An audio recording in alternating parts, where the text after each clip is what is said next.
perseguit per l'Audiència Nacional per l'afer de la xiulada a la Copa del Rei, que es va jugar aquí al Camp Nou. I bé, avui ens ve a presentar el seu darrer llibre, que és Oprocessisme o Independència, i bueno, sense més preàmbuls ja us deixaré que ell mateix us expliqui una mica motivacions i motius que van escriure aquest llibre. Moltes gràcies. Moltes gràcies. Senyores i senyors, abans de res els vull agrair la seva assistència a la presentació d'aquest meu llibre d'avui i vull agrair especialment també a l'entitat Vibrant i al meu bon amic Jordi Riba, especialment per l'organització d'aquest acte d'avui. Tots els actes de presentació d'un llibre per un autor sempre són motivadors, i són motivadors perquè, entre altres coses, una mica és la presentació en societat d'una tasca de tipus intel·lectual, a vegades més reeixida, a vegades menys reeixida. Després d'això, el públic i les vendes del llibre i l'editor, en definitiva, doncs, ja ho valoraran.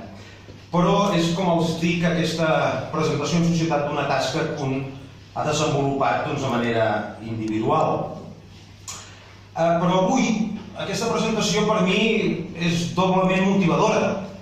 Una per una raó una mica, si em permeten, personal i local, i és que és la presentació al meu barri, al Poble Nou. Jo no és que sigui poblenoví de naixement, ni molt menys, però crec que després de 6 anys, aquí tinc poblenovis notables, ja crec que em puc catalogar una mica com a poblenoví d'adopció. Per tant, aquest és un motiu especial de satisfacció. I el segon, més important, segurament, és perquè l'entitat que avui acull aquest acte és l'entitat Vibrant.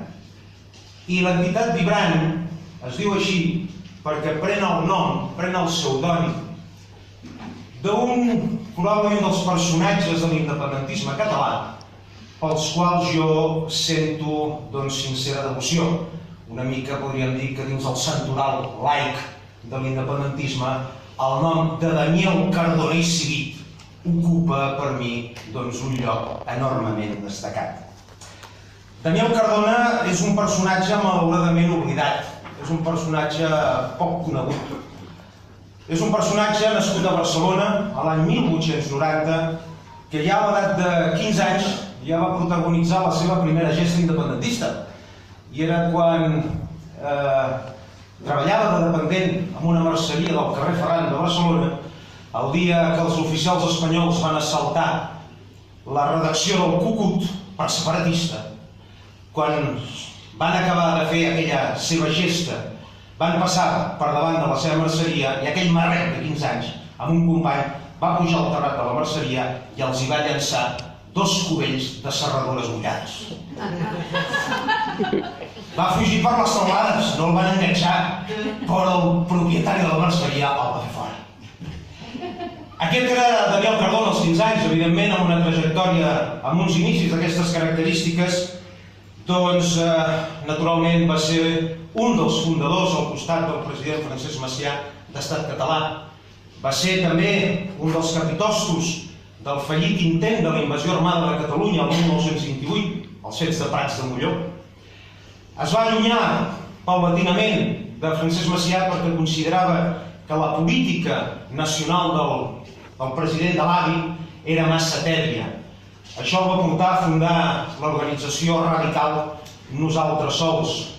Evidentment, l'any 1939 era alcalde de Sant Just Desvern i avui en dia encara es reconeixen i es recorden les polítiques que va impulsar Daniel Cardona. Va haver de fugir. Va col·laborar amb la resistència francesa amb la lluita contra el Tercer Reich i, malalt de càncer el 1945, va retornar a Sant Just Desvern d'incògnit i va morir l'any 1945 al Mas, que avui en dia encara es conserva a la vila de Sant Just Desvern. Daniel Cardona era l'independentisme autèntic. Era aquell independentisme innegociable. Era aquell independentisme patriota per davant de tot.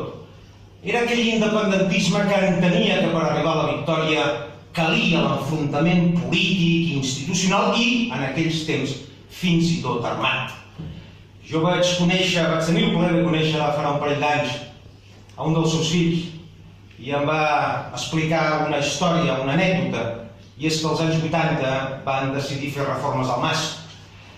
Quina va ser la sorpresa que quan els manobres van començar a refer les parets van descobrir que les parets contenien un doble fons on s'hi amagaven escopetes, pistoles i bombes de mà.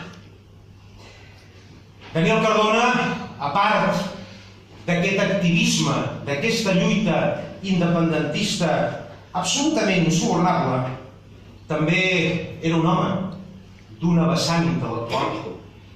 I és autor d'un llibre, i fixin-se vostès que jo vinc a presentar un llibre i vinc a parlar i parlo d'un altre llibre, sort que avui no hi és el meu editor, si no encara em cridaria l'atenció.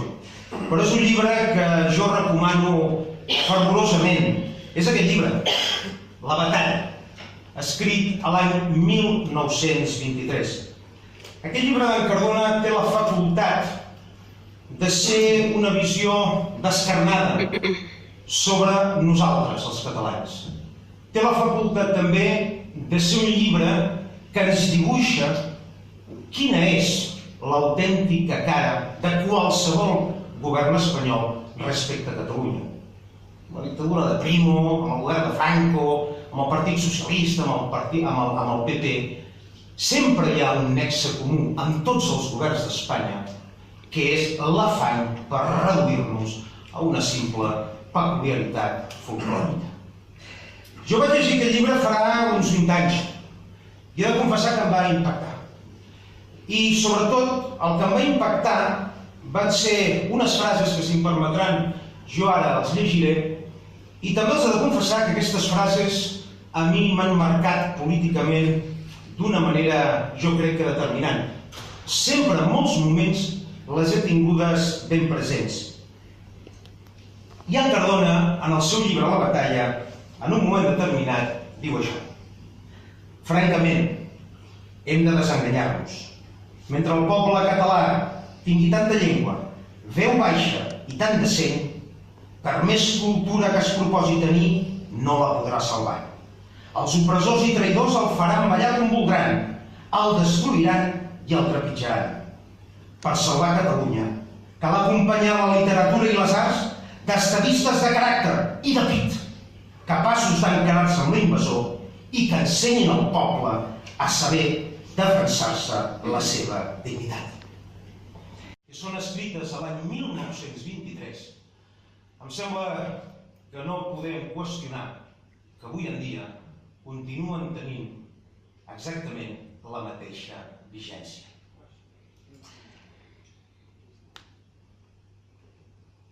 He volgut començar parlant de la figura d'en Daniel Cardona per aquestes raons que els he exposat, però també, i ara sí que parlaré del meu llibre, perquè la cita que encapçala aquest llibre és precisament una frase d'en Daniel Cardona.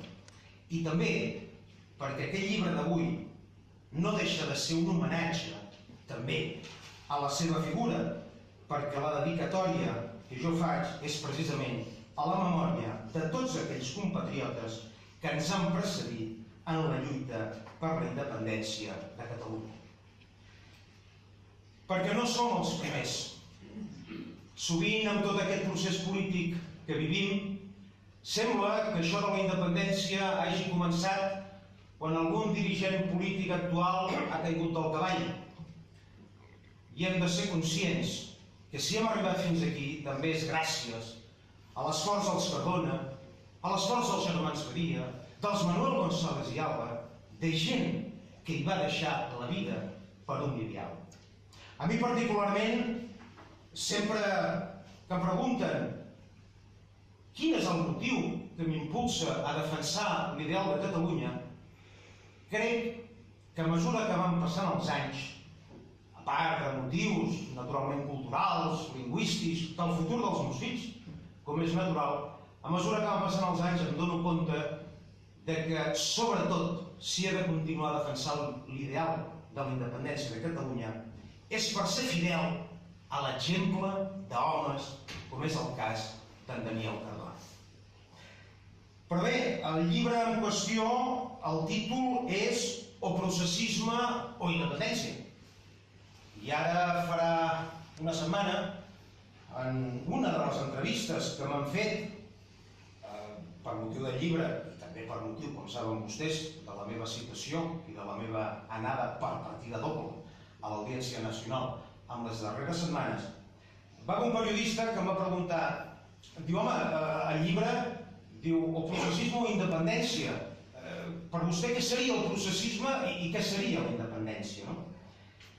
Bé, el processisme, com que els catalans tenim la facultat d'engiponar-nos nous noms per descriure segons quines situacions polítiques, ara el processisme tots podem convenir doncs que és, en certa manera, allò d'afirmar que aquests seran els últims pressupostos autonòmics que aprovarem, que aquestes seran les últimes eleccions espanyoles a les quals ens presentarem, diuen segons quins partits polítics, o dir que aquest 11 de setembre ja serà definitivament l'últim 11 de setembre dins un règim autonòmic comú.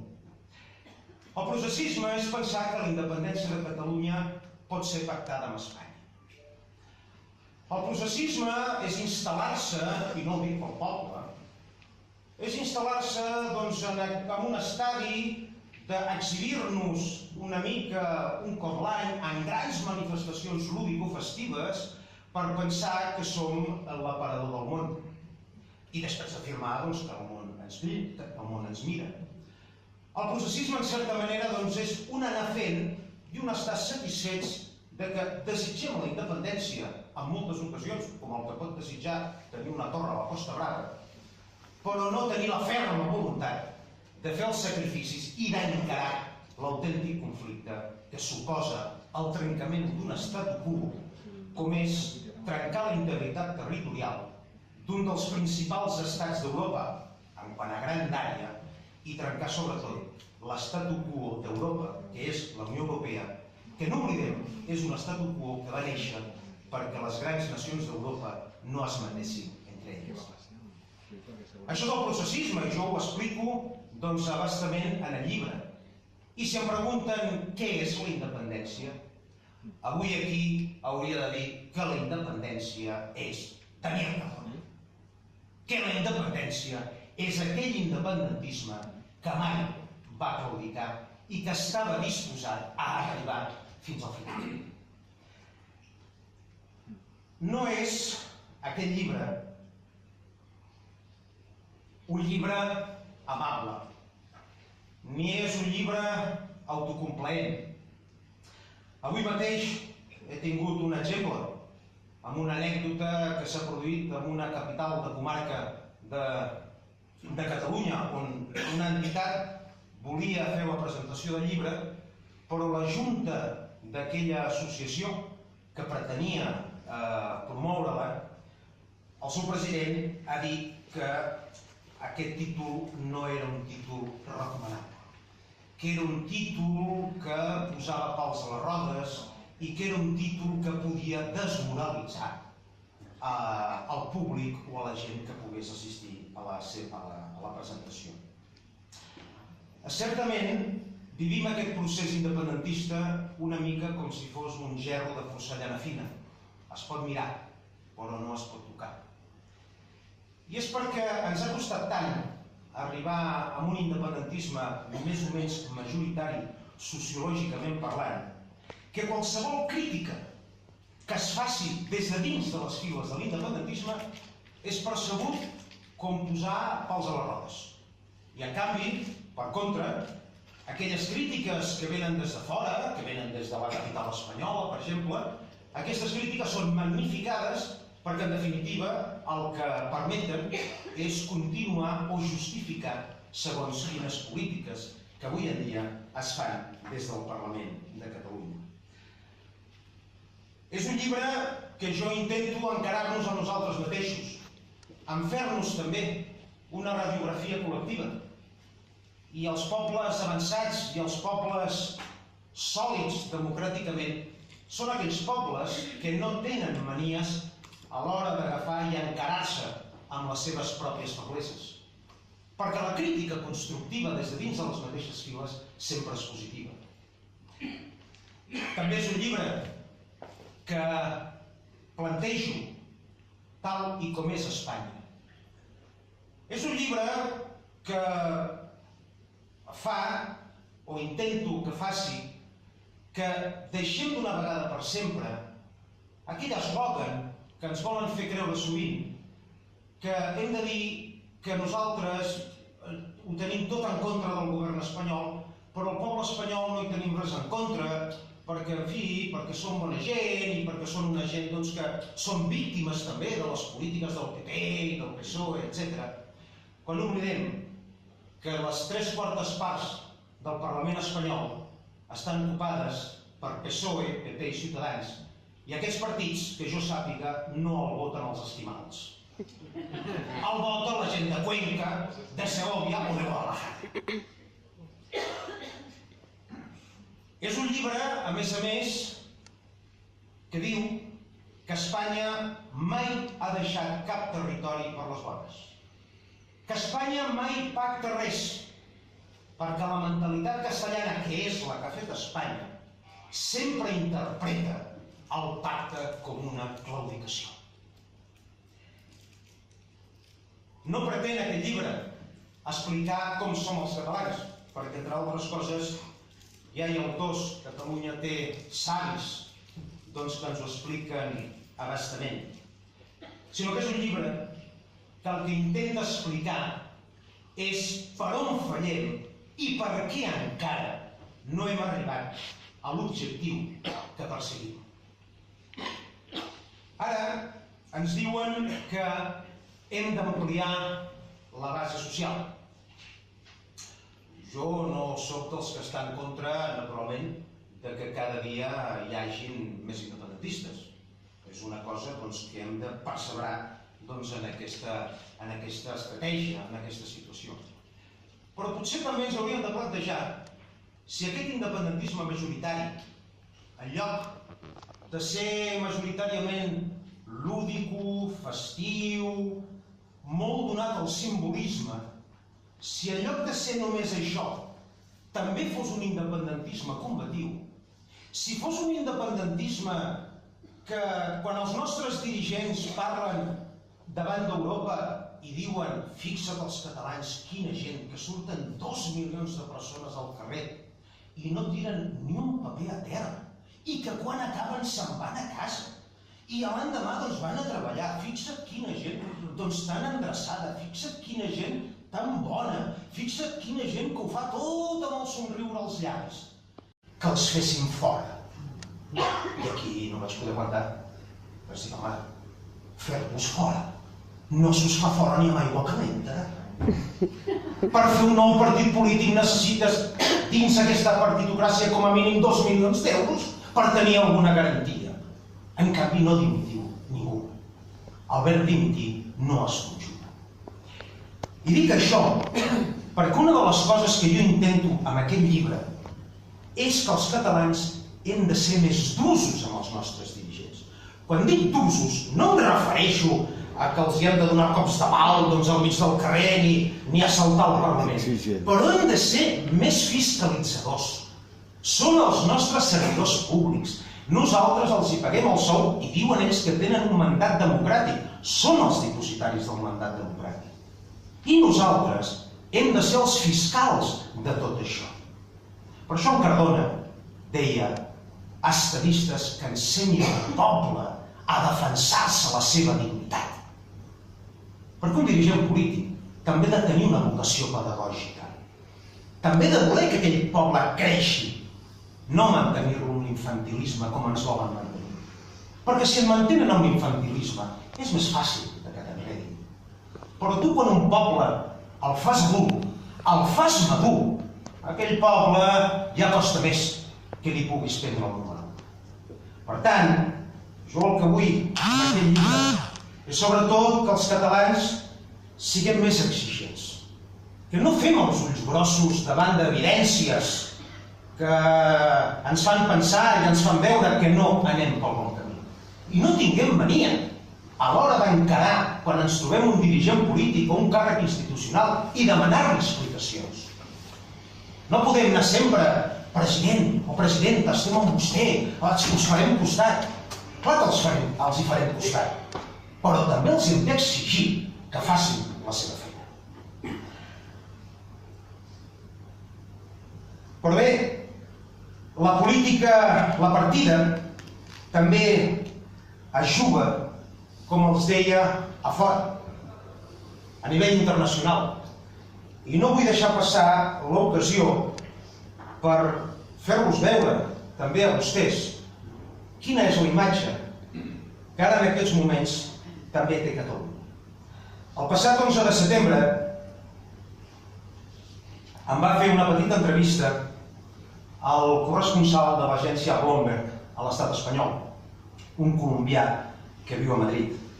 I aquesta anècdota és exemplaritzant sobre com és contemplat el cas de Catalunya avui en dia a Europa i arreu del món.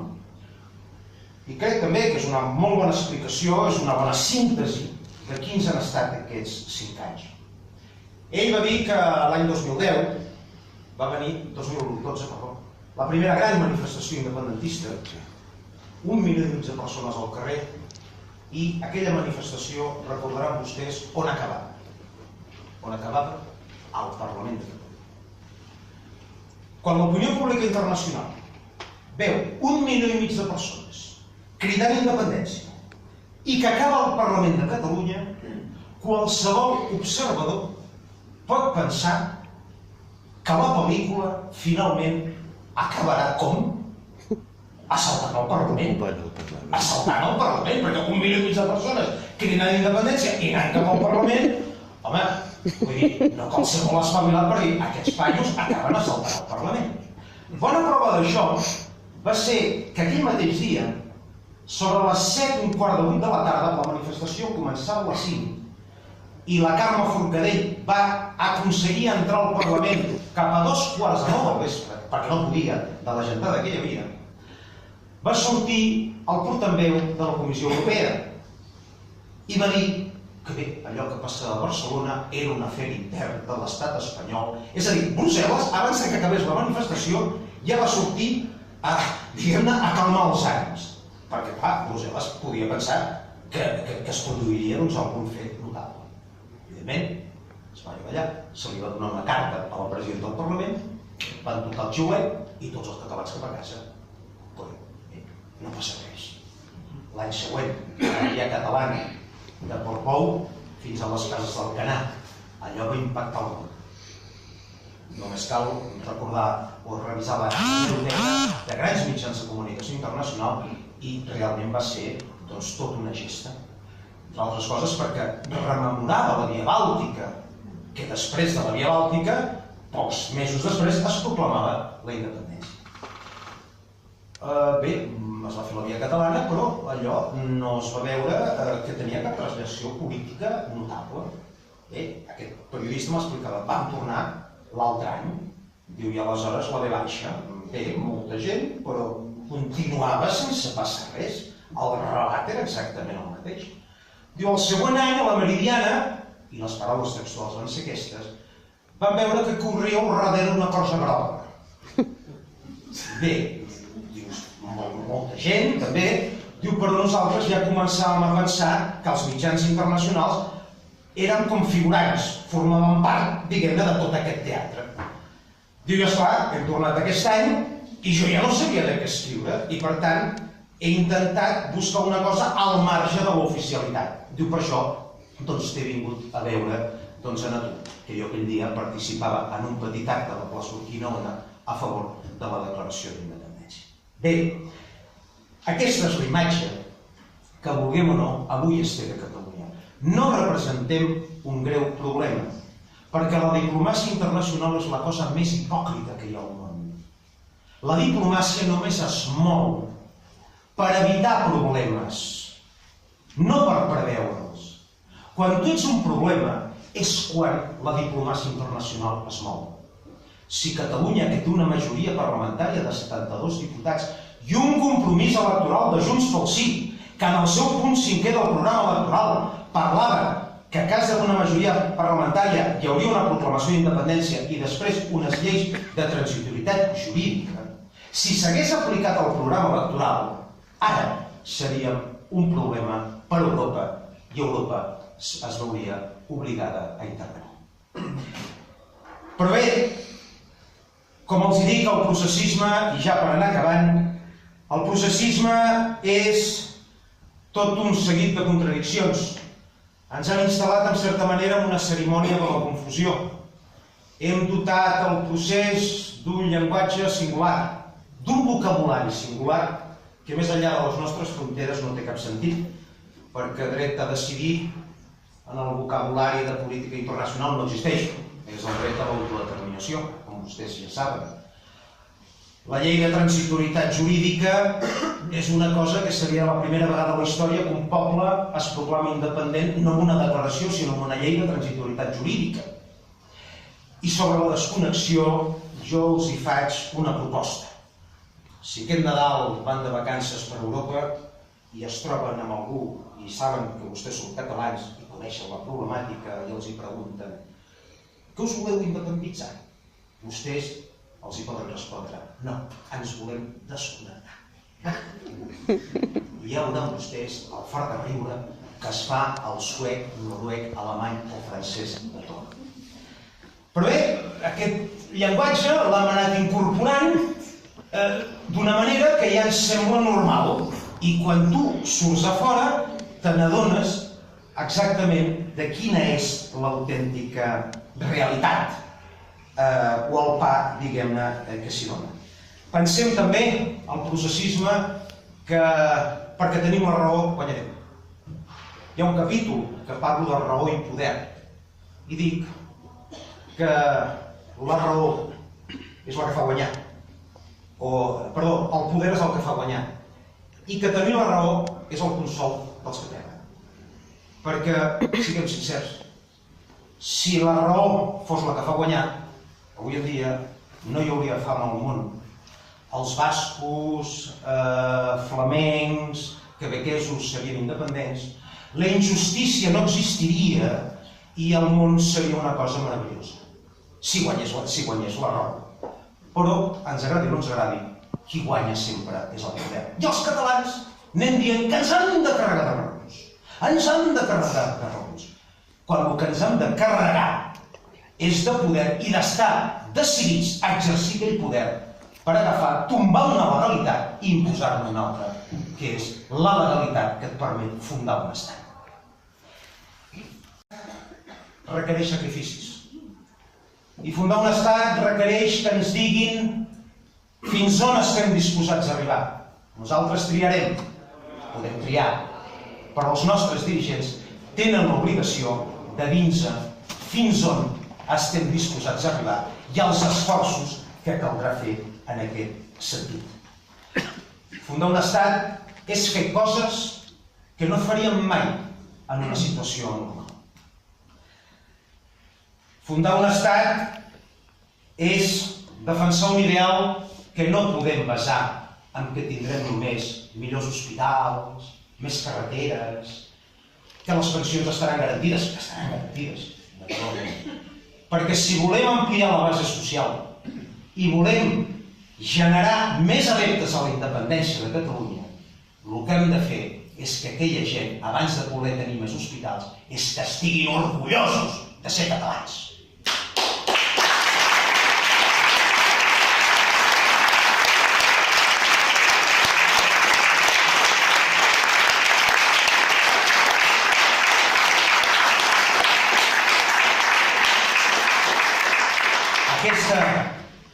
Aquesta és la fórmula. I no podem anar a Santa Coloma de Gramenet, a Cornellà o a Castelldefels, amb el posat, li deia jo abans, amb un senyor que ha vingut de Castelldefels, dic, no es pot anar a Castelldefels o al barri de Sant Roc de Badalona amb el posat el venedor de vetes i fils o de monitor d'esplai, perquè no et compraran aquella catalanitat ensucrada. perquè aquella gent ve de la banda del vencedor, ve de la banda espanyola, ve de la banda que mai ha hagut d'escoltar a casa seva perro catalana blanc cristiano. Venen d'aquella banda, d'una derrota social, per això van venir una mà al davant i una al darrere, però no venen d'una derrota nacional. I si volem incorporar aquesta gent, els incorporarem només amb la força de l'exemple, amb la força que aquella gent pugui pensar: val la pena ser català. Però mentre els nostres models siguin aquells models, com deia en Cardona, de la veu baixa, que ja ho farem, i la revolució dels somriures, no farem cap paret. I així passa el que passa, que a les passades eleccions, qui va guanyar l'àrea metropolitana? Ciutadans. És així. Va guanyar Ciutadans. Primera força. Mentre no entenguem això, mentre els nostres dirigents i les nostres entitats no entenguin això, difícilment es podrà ampliar la base social i, sobretot, assumir que hi haurà conflicte. I no estic parlant de que entrin els tancs per la diagonal, però hi haurà conflicte. Jo ho he dit en més d'una ocasió. El dia que estiguem disposats a trencar relacions familiars amb el cunyat aquell que és de Ciutadans, aquell dia els catalans podrem estar disposats a arribar a la independència. Però mentre sempre anem posant aigua al vi, malament rai. Però bé, ja ara definitivament per acabar, lo fàcil seria doncs fer un discurs habitual, que jo fes el discurs de Junts pel Sí, Esquerra, o el discurs, diguem-ne, de les associacions principals del país. Però és difícil anar a contracorrent, sempre ho he fet. També el 2005, quan vam crear Catalunya Acció, ens deien que estàvem sonats, els independentistes. No podíem arribar mai enlloc. El que interessava era l'encaix. Finalment s'ha arribat a la situació que s'ha arribat i ha vist que tenia raó una Catalunya Acció i l'independentisme en general, aquell independentisme que en certa manera ve d'en Cardona, ve dels germans Badia i ve de tota aquesta gent. Jo el que els voldria dir per acabar, com indica el primer capítol d'aquest llibre, és preparem-nos. Preparem-nos perquè si això no arriba a bon port, haurem de ser altra gent, els que som aquí i els que som a fora, els que prenguem també la responsabilitat de fer arribar a bon port un ideal pel qual, com deia al principi, molts hi han deixat la vida. I voldria acabar, per fer el cercle, també amb els personatges com en Daniel Cardona. Ara, durant aquests dies, molta gent m'ha dit, i ara una bona amiga amb la qual vam compartir militància política amb solidaritat, em deia: com estàs? Jo deia: bé, home, et veig bé. Dic: sí. Dic: és que això no és res al costat del que van haver de patir aquells catalans que van haver de marxar el 1939 per la frontera francesa o que van haver d'agafar els vaixells a Marsella amb una mà i una mà al darrere i arribar, per exemple, al país de Mèxic, que era l'únic país que els acollia sense res, absolutament. Això no és res al costat d'allò, com no és res al costat dels camps de concentració d'Auschwitz, com no és res al costat de les persecucions en ple franquisme, com no és res quan els agafaven a la generació dels meus pares i tocaven a la porta a les 3 de la matinada i els portaven a la Via Laietana. Escolti'm, jo vaig anar a declarar amb AVE a Madrid i amb el meu advocat.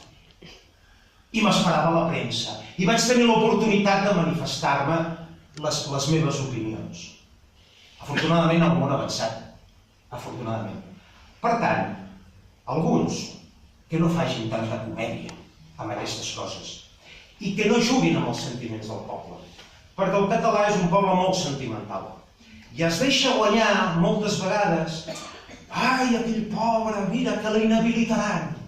Oi, que li posaran una multa de 30.000 euros. Pobre. I es juga amb això per després demanar el vot. Jo el que demano és que el vot ens el demanin com a persones adultes, perquè així és l'única manera que Catalunya pot arribar a la seva llibertat. Moltes gràcies.